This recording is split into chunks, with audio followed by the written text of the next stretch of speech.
petits loups, je vous retrouve aujourd'hui pour une nouvelle vidéo.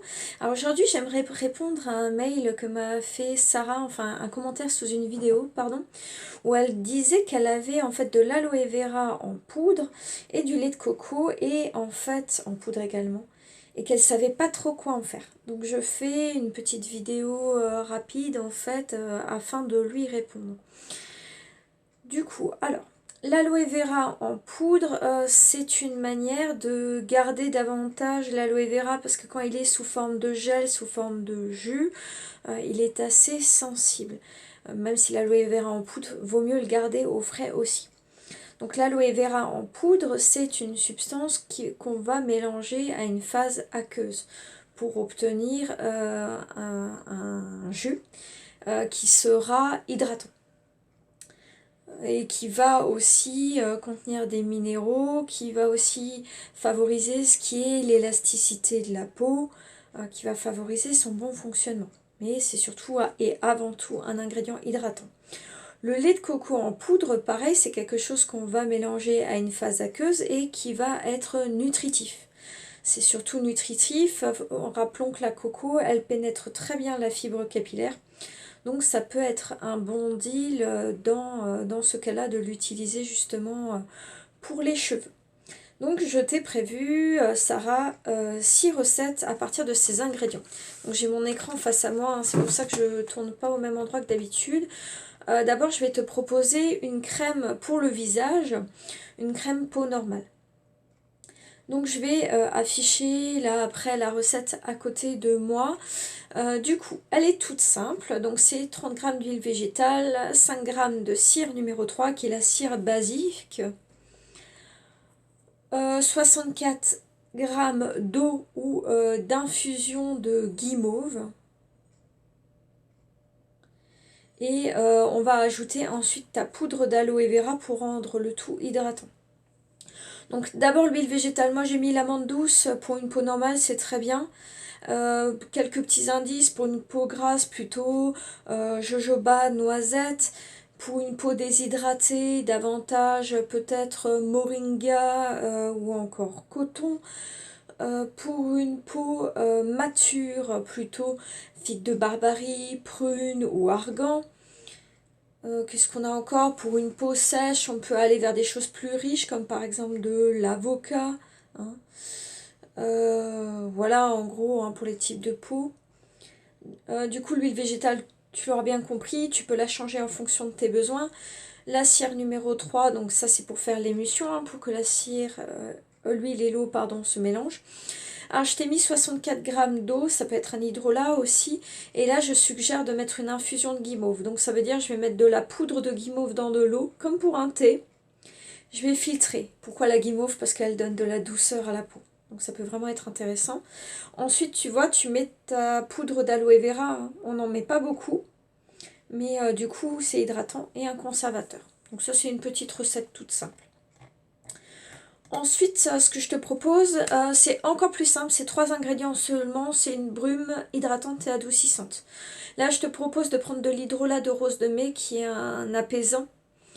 Tu peux bien sûr le remplacer par d'autres hydrolats, hein, comme la calendula, la rose de Damas, les lavandes, la mélisse, au choix.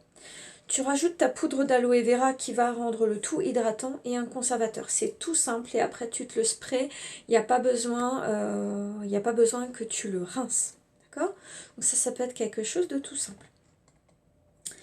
Ensuite, je sais que toi, tu voulais plutôt des recettes cheveux, mais j'ai élaboré ces recettes avant que tu me demandes, mais on va en reparler. Hein. Là, c'est un spray capillaire qui est hydronutritif, donc qui apporte tous les composants de l'hydratation. Donc 98 g d'eau. Toi tu m'as dit que tu voulais favoriser la pousse. Donc à la place de l'eau, ce que tu peux mettre c'est par exemple de l'hydrolat d'ortie ou bien tu peux faire une infusion d'amla ou de bringarage. D'accord? Voilà. Ensuite je te fais mettre 2 cuillères à café de lait de coco en poudre. D'accord? Ah oui, c'était ça, oui. Donc tu peux prendre l'hydrolat, mais là en fait, je te fais faire d'abord une infusion.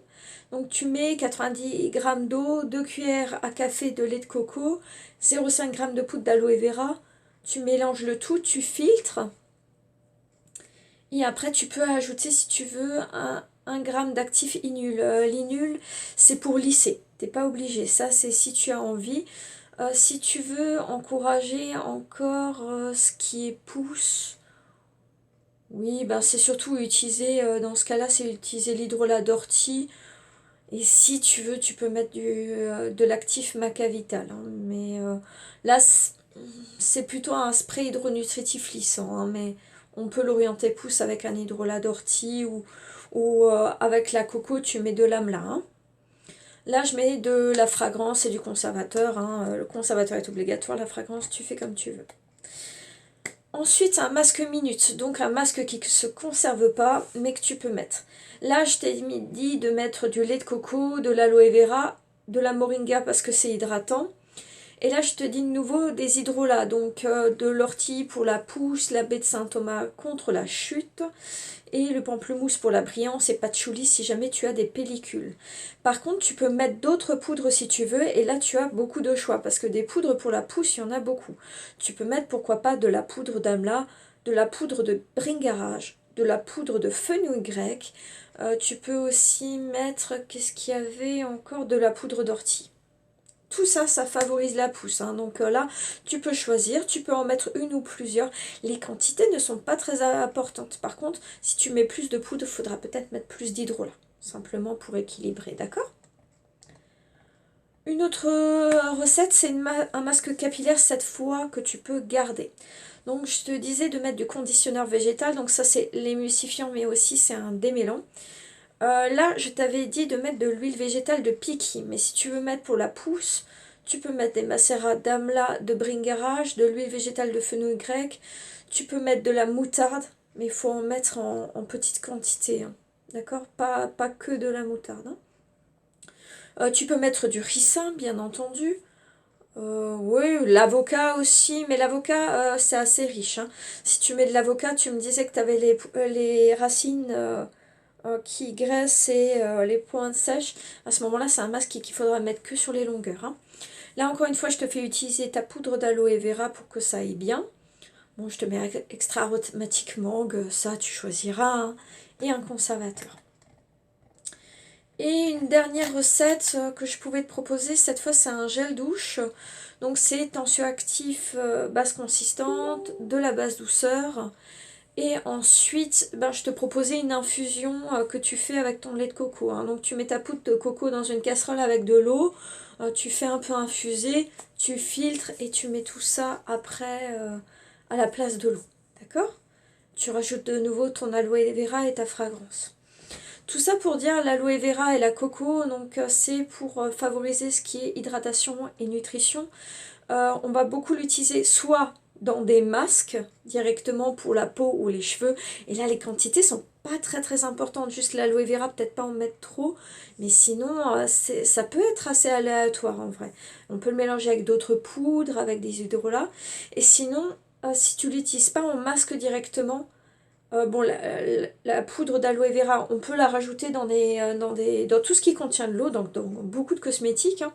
Même dans des cosmétiques déjà finis si tu as envie, mais en petite quantité.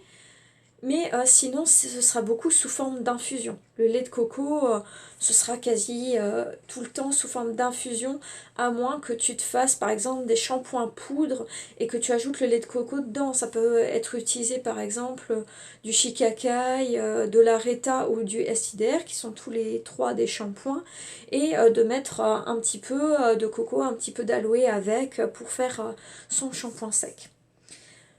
Voilà Sarah, j'espère que ça aura répondu à ta question. Les petits loups, j'espère que ça vous aura servi. Je vous fais plein de gros bisous. Portez-vous bien, utilisez bien ce que vous avez chez vous avant de trop acheter. Parce que je sais qu'avec les déconfinements, on est un peu dans des folies acheteuses quand on peut en profiter. Faites-vous plaisir. Euh, N'hésitez pas à acheter des choses, c'est pas ça que je veux dire. Mais par contre, utilisez bien ce que vous achetez. Gros bisous. Bye bye.